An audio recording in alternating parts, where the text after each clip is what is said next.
Il faut vraiment arrêter de comparer des stratégies de buy and hold avec des stratégies d'investissement en gestion active.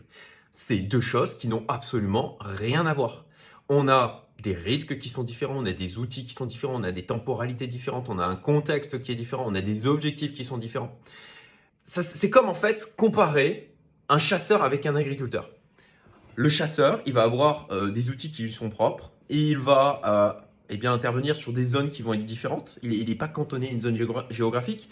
Il peut aller chasser quasiment à n'importe quel moment dans l'année.